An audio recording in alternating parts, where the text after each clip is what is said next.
Hi, everybody. Thanks, Ray. I think at the outset, I need to give you some background about myself and what this cartooning is doing, within my life and within this uh, conference as well. I've been a insights professional for over 2 decades, and I've been a cartoonist, a hobby cartoonist for an equally long time.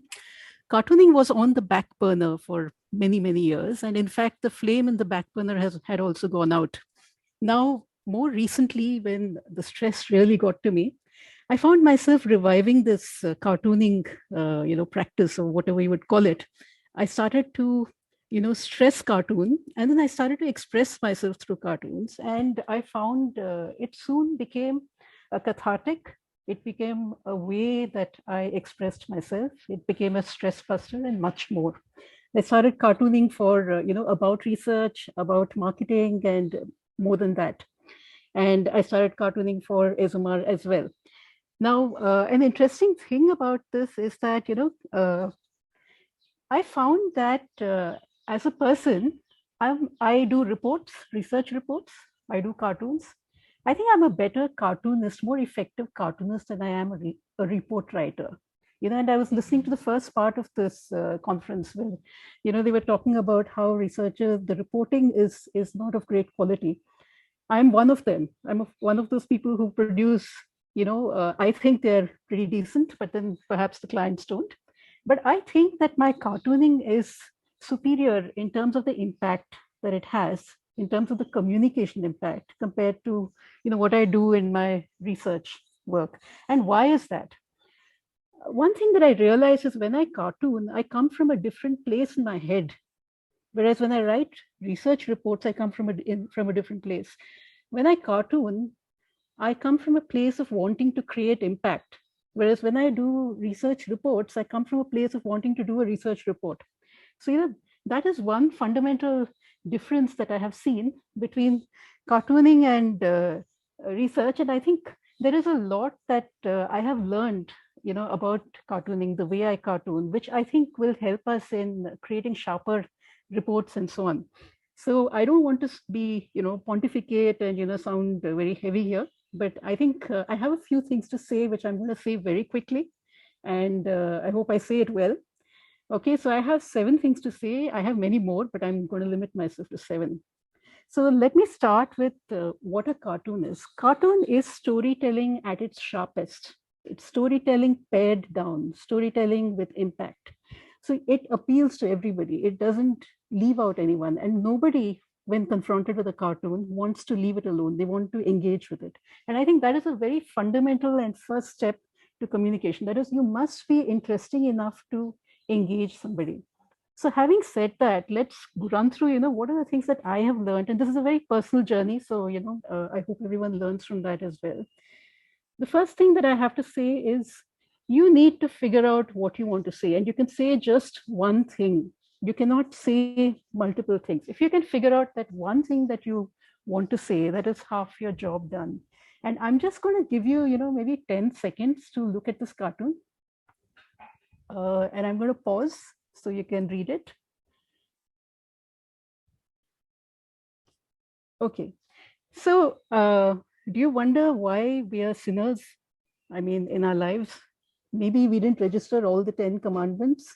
So, my first commandment in this is figure out what you want to say, figure out that one thing you want to say, because you cannot, have multiple messages hitting your viewer at the same time or your audience at the same time. You need to have a single and very sharply articulated, clear message. Otherwise, it will not register.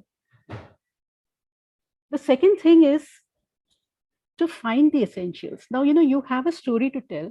You need to bring that story down to the barest thread, the barest essential.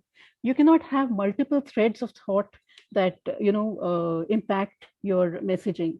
When I do my cartoons, the first thing I do is figure out what I want to say. And I don't start a cartoon unless I know what I want to say. The second thing I do is figure out what that thread of thought is that I want to follow. What is that single line of thinking that I want to leave my audience with? And that is exactly what I deliver. So the message, because the messages are sharp, they have the effect, they have the ability to land and not confuse. So I think that is a second essential that I have learned from cartooning. Now, if we look at the third thing in cartooning, it is to simplify, to cut the excess. Basically, you have, when you're doing a cartoon, you have a small space in which to make an impact. Take minimum space and create maximum punch within this context. Now, if you look at this was one of my most very successful cartoons. In fact, it got shared quite a bit. If you look at the way it's constructed, there is a storyline that comes through from the visuals. There is a storyline that comes through from the words. So if you look at it, both of them act in concert to create the entire storytelling. So you have, I think, I don't want to over explain this because that's something that I want to tell you not to do. But if you look at the visual, I mean, you see through the body language, etc., that, I mean, people are tired, and if I'm sorry, but I don't want to over explain. Take a look at it. So in reality also, we have a very limited window in which we can create a punch. And I think one of the things that has been discussed over the course of the last hour or so is how people don't have time. So, you have, maybe a few minutes in which you want to create your story. So that is one thing that, you do in cartooning that helps you to really land, the storyline that you want to do. You need to have a punchline. You need to work yourself up to understand what that punchline is. So that is an important part of, cartooning and therefore storytelling. The fourth thing that I learned is to find my language. There are many types of cartoons. There are many types of storytelling methodologies. There are many types of frames. For instance, I could have used a single frame. I could use, 4 frames. I could use 3 frames. I could, different, focus more on the visuals, less on the words. There are so many different ways you can do this, but you need to choose what comes to you to be able to communicate most effectively.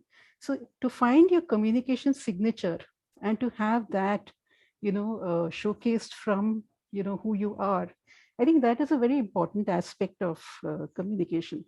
And this is something that I found peace with when I was cartooning, because the way I started this out is to tell myself that it doesn't matter, how it lands really. What matters is, have I expressed the thought that's in my mind?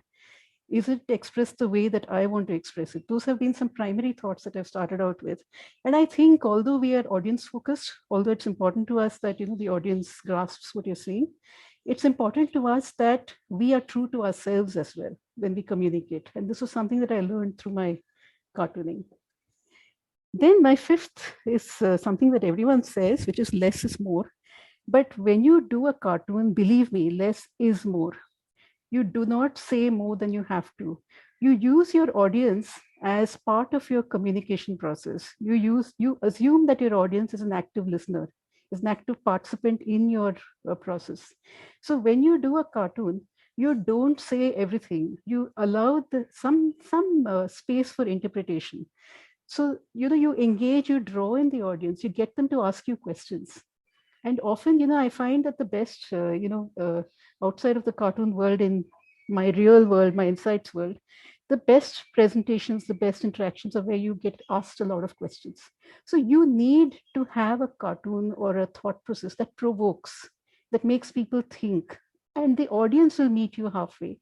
And through that process of, presenter and audience, there is an additional insight that often comes through, which may not have been there in your primary work, but you will find it emerging in the conversation. So it has to provoke conversation.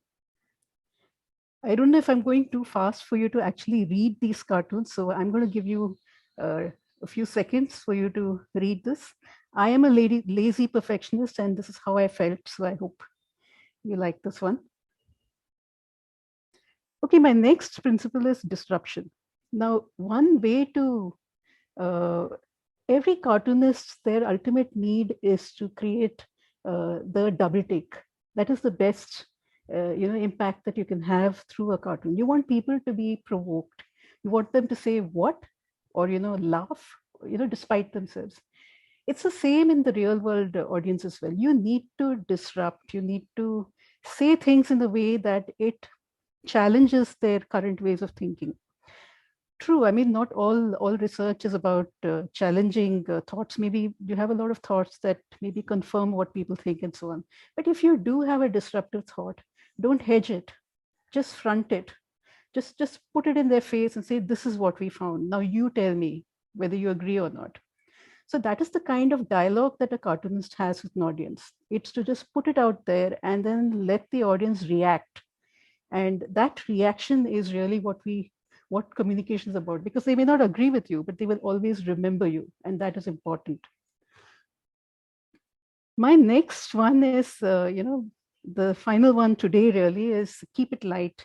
So even if you're trying to say something, you're holding a mirror to, the people who are confronting you, or you're trying to talk about your audience. Sometimes you have serious things that you want to say. But the point is the way you say it has to be it has to be provocative, and yet provocative in a way that they will accept it. Because ultimately, you don't want people, pushing back so hard that they don't understand what you're trying to say. It's very important for us to, push those thoughts forward in a palatable format. This particular cartoon that I did is about client archetypes, client typologies. So I had done this, and in fact, I put this on a calendar and I mailed it to our clients and so on. And I'm going to give you half a minute to read through this.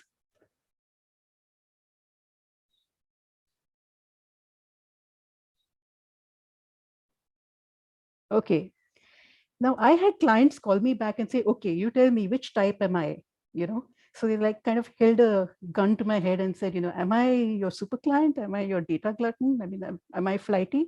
Which of these?" So my favorite answer was, "You're a hybrid," or I tell a lot of them they were gourmets, so they felt pretty happy. So to some people, I was pretty upfront and so on.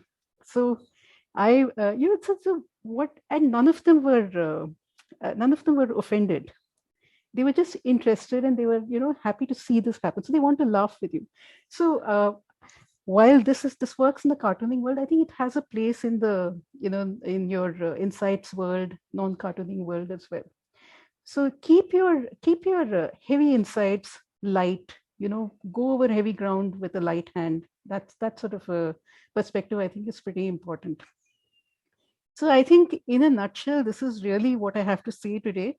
I hope I have, these are my personal view, my personal insights about communication for myself, and I hope I'm really been happy to share this with you.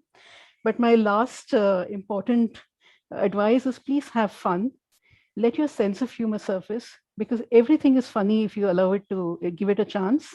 I have found my life lighter and happier since I started cartooning. And I think to find the fun in things and to put it forward in a way that's interesting and entertaining is a good way to do things, a good way to communicate. And finally, be yourself, even if others don't always get you. So that's where I'll end. And just a word on where you can reach us. I wear two hats. Of course, the first hat is my real big fat hat, which is my Drishti hat, where Drishti is a company that we've been running for a couple of decades and more. That's what gives me my bread and butter. But the other hat gives me my fun and a lot of hours of self-entertainment. That's Shobservatory. I have a website on which all my cartoons are placed. So if you're interested, you could always go there as well. Thank you. Back to you, Ray.